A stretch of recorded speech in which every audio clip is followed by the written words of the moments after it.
Beach FM, locals talking to locals. So today joining me on the Beach FM General Election Show is Helen Cartwright, the Mana candidate for Integrity New Zealand. Helen, welcome. Oh, thank you. Thank you so much. Thanks for coming in today. You're welcome. Now, Helen, you are the co-founder and party leader of this new party, Integrity New Zealand. That's right. Launched via Zoom. That's very 2020. Very 2020. Yeah, very 2020. Very COVID. Very COVID. Yeah. Before we get into the party itself, can you give us a bit of background about you? You've arrived from the UK around about 20-odd years ago? Yeah, that's right. I came on a 6-month contract to New Zealand in 1998, and I was moving people from overseas to come and work for DSW in Wellington. And like I say, I was supposed to be here for 6 months, but I arrived on a perfect Wellington day, and I remember crossing Lambton Quay at lunchtime and looking up at all the beautiful buildings, and they were all lit up with the sunshine, and going, yep, I'm going to stay here. How gorgeous. And I did. There is nothing like a perfect day in Wellington. It was a perfect day. Just beautiful. And so you fell in love with our windy city. I did, yes. For around about 6 months. What sort of a professional background did you bring with you, or did you establish when you came here? So I was recruiting. So I've had a few different careers, which has been fantastic. I trained as an engineer, actually, and then I fell into recruitment after university, and I've specialised in IT since then. So I've done all sorts of consulting in IT, but at the time I was recruiting IT people to come into New Zealand from overseas to fill our skill shortages when we had them. Yeah, fantastic. Yeah. Did any of that feed your political aspirations? What kicked that off? I think at the time, in those first few years, I was actually doing a lot of work with Immigration New Zealand as a customer, because I was helping to process a lot of work visas, and I became a partner of Immigration. I started my own business in that period, and I became a partner of Immigration New Zealand, so started advising them on the skills that needed to be on the skills shortages list. So they would review that every few months, and I was their subject matter expert for IT. And I think Leanne Dalziel was the immigration minister back there, so I wrote a couple of speeches that she used as well. I think that was probably the first time I was at all engaged with New Zealand government. Yep, sure. Yeah. Fantastic. So you were the former party secretary and board chair. So I'm taking I'm going around a few things here. Yeah. The board chair for the Sustainable Party. That's right, yeah. And you advised that position there was untenable. It was untenable, yeah. Yes, that was a really tumultuous and very stressful time of my life. So I had joined Sustainable New Zealand. I was actually the 5th person to join the party when Vernon Tarver stood it up, because I have a background in technology, but I also have a big green background in my heritage as well. And I really saw the need for a green party that was not a socialist party, as our current Green Party tends to be. So when Vernon stood up this aspirational, sustainable party, I thought that was definitely something that I could get involved with, and I could add value and I could help. So I was, like I say, one of the first to join. I watched it for a few months, and then about May time, I decided that I could actually get on board with it. I was seeing some good stuff on their website, and I thought, this is something I can be involved in. So I jumped in with 2 feet, and I was working with the most gorgeous, wonderful man, Mike Hall, who was the party secretary. And Mike was just absolutely tragic. Mike was killed in a plane crash. Oh my goodness. 2 days after he'd filed our registration with the Electoral Commission. So at that point in time, I was the board chair and Mike was the party sec. And the party sec is the only person in a political organisation that has any legal responsibility. It's a really big role, and a really serious role, especially with all the stuff that's been in the press recently about, electoral fraud and donations and all that stuff. Actually, if there's ever any consequence, it lands with the party sec. It's a big job. And the Electoral Commission were really nice, and they gave us an extra week's grace to replace Mike when he passed away, but it wasn't enough time, so I ended up taking both roles in the end. So I was board chair and the party secretary, which was extremely full on. Yeah. And then from things there started to sort of unravel. So we found that when the application had been lodged with the Electoral Commission, it wasn't quite perfect, and we hadn't had the right number of members. So to be classed as a party in New Zealand, you have to have 500 paying members, and we did not. When we audited, we had more than 500 people had joined the party, but they hadn't paid. Yeah. And that's really key. and there was a whole bunch of other stuff going on in the background at the time, but lots of people hadn't paid their membership fees in the first instance, which meant that actually our registration with the Electoral Commission was not valid. And you think forward and think, well, we get into this electoral position and, things had gone brilliantly well for us, and we somehow managed to do maybe a coalition deal with another partner and actually got into government. If it had then uncovered that we'd not got a valid registration, we could have actually destabilised the whole of the government. So I took this extremely seriously. I'm glad someone was. Yeah. And I took this to the party leader and I told him what had happened, and he told me that we would never speak about it again and that we'd got away with it and I should just shut up. Wow, that's really probably not one of the reasons why you got into the party. No. So that didn't put you off starting your own party? Did it give you fuel to start your own? Or? It absolutely gave me fuel. So we went then through a very tumultuous month probably, which eventually resulted in me leaving the party.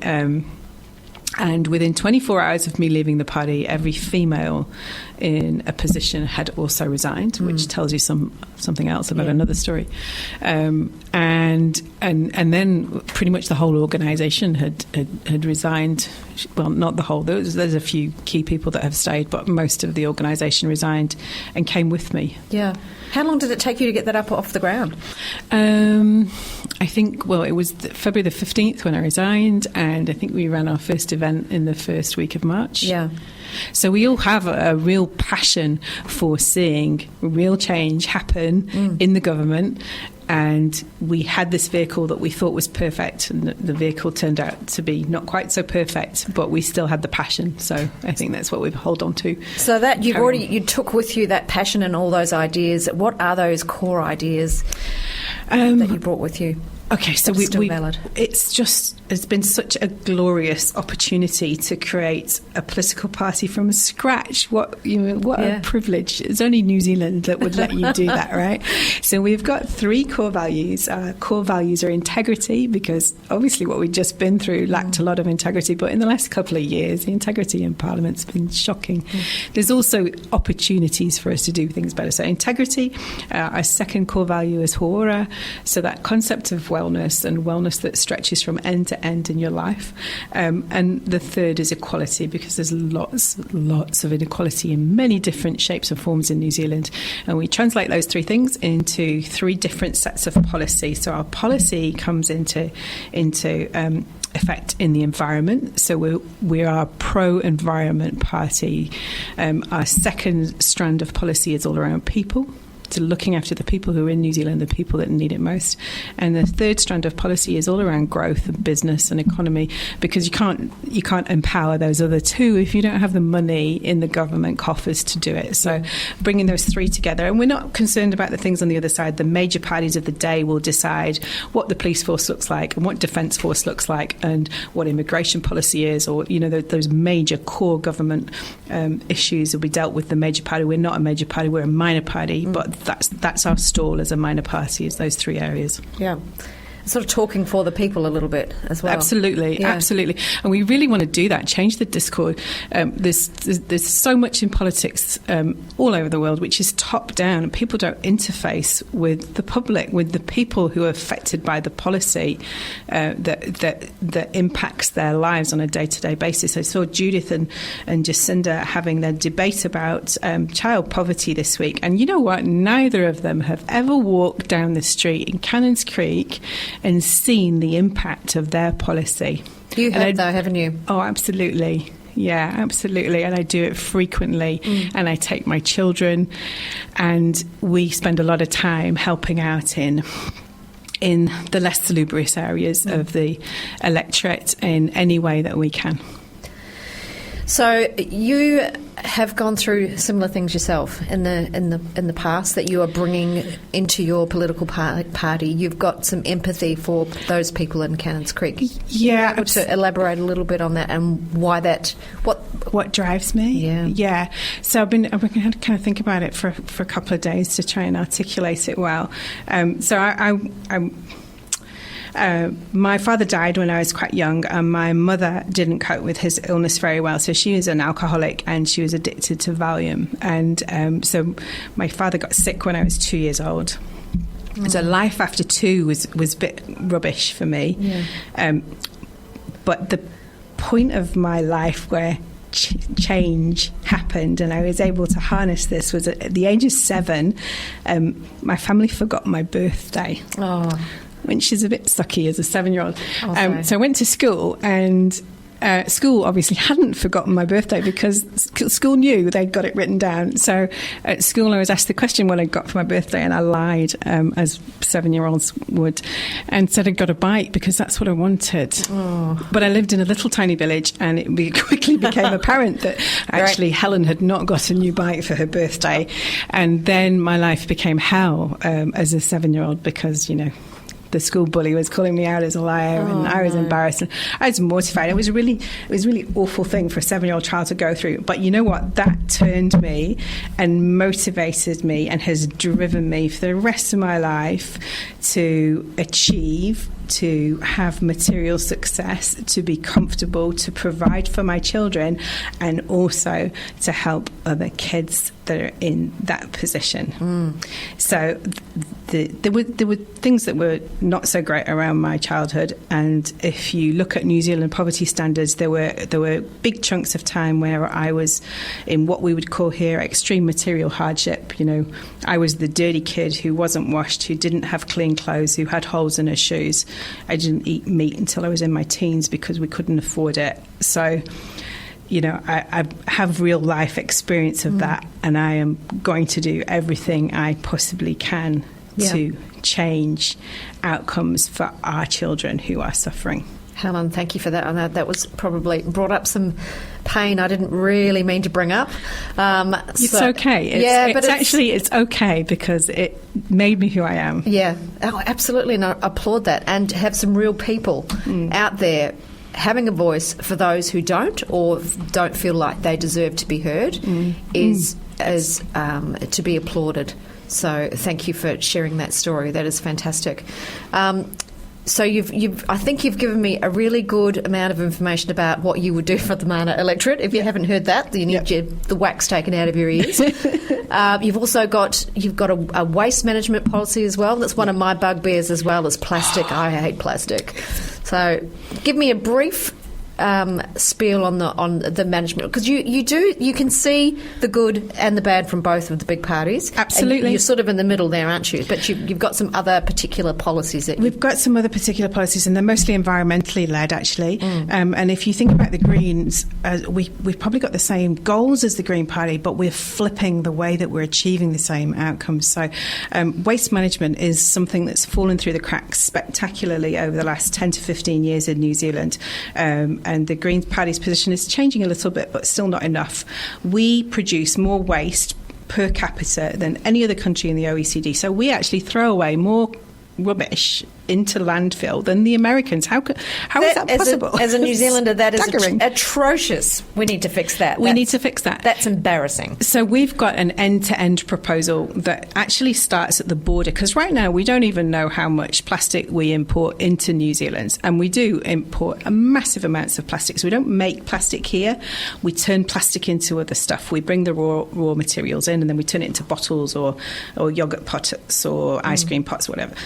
So we've got a plan to monitor it from the second it lands on our shores right the way through, to equip all of our councils, this is another bugbear of ours, all of our councils with the processes and the equipment and the plant that they need to recycle every single type of plastic that comes through our shores. There's no need for us to be tipping stuff in landfill, because it can be turned into product that can be used elsewhere in the country. Yeah. And our plan is so cool. It's got so many different routes off it, but we've costed it out. We can give away the recycled plastic to other companies that want to use it. So if you're a water bottle manufacturer and you can find a way to use recycled plastic rather than native plastic, you can have the output of our recycling plants for free. Yeah, wow. Now, if you think about it, there's so many things you can do with plastic. It's incredible. One of the things you can do is you can build houses. Wow. Yes, you can. So we've got some really, really crazy, not crazy, innovative ideas and proven ideas and proven business concepts. We could actually start building houses out of recycled plastic that would be resilient to earthquakes, would give us a big lift on the affordable housing issue, would build community housing. It's a massive plan, but it starts at the border. Instead of trying to take product stewardship, which is the approach that the Green Party is taken. So you can't.